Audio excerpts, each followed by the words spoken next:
If you thought hacking thrillers were dead, Wardriver just logged back in. Today, we're breaking down Wardriver, the cyber thriller that mixes hacking, paranoia, danger, and a whole lot of tension. Welcome to Screen Decod. Q2U.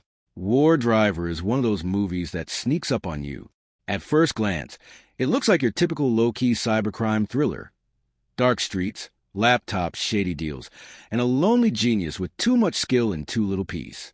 But once this movie gets moving, it becomes surprisingly tense, stylish, and emotionally grounded ride. The film follows Cole, played by Dane DeHaan, a hacker who makes his living by war driving, basically cruising around and exploiting weak Wi-Fi networks and digital vulnerabilities. It's a cool concept, and thankfully the movie doesn't just use hacking as flashy background noise. It actually builds its world around digital paranoia, isolation, and the danger of living in the shadows.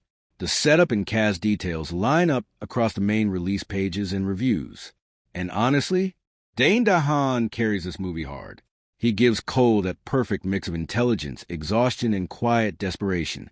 He doesn't play the character like some over-the-top movie hacker who can magically break into the Pentagon in 10 seconds. Instead, he feels like a real guy who's smart enough to survive, but maybe not smart enough to stay out of trouble. That grounded performance is one of the biggest reasons Wardriver works. Even critics who found the movie a bit familiar still singled him out as the main reason to stay invested.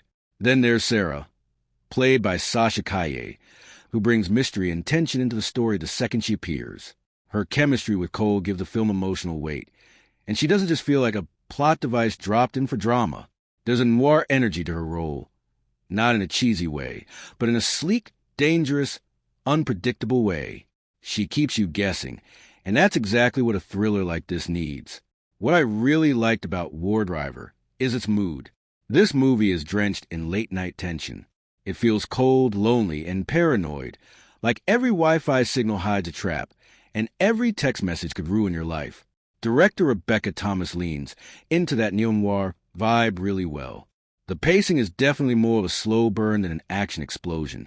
So if you're expecting non-stop car chases and cyber warfare every 5 minutes, this might not fully hit for you. But if you like thrillers that simmer before they strike, there's a lot to enjoy here. Reviewers and audience reactions have also described it as moody, grounded, and more interested in tension than spectacle. That said, the movie isn't perfect. The plot can feel a little familiar at times, and there are moments where you can see the twists lining up before the movie wants you to. Some of the thriller beats feel borrowed from better crime dramas, and there are definitely scenes where you wish the script dug deeper into its ideas still. What saves Wardriver is that it knows its lane. It's not trying to be the biggest thriller of the year. It's trying to be a sleek, tense, character-driven cyber noir, and for the most part, it succeeds. The final act especially gives the story a stronger punch and makes the ride feel worth it. Some early audience reactions have also praised the ending and the more grounded approach to hacking. Final verdict.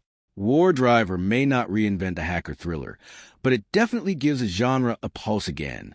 Strong performances, stylish direction, and a dark, modern atmosphere make it worth checking out, especially if you like thrillers that feel more tense and clever than loud and flashy. And if you enjoyed this review, don't forget to like, subscribe, and turn on notifications for more movie reviews, ending breakdowns, and hidden gem recommendations.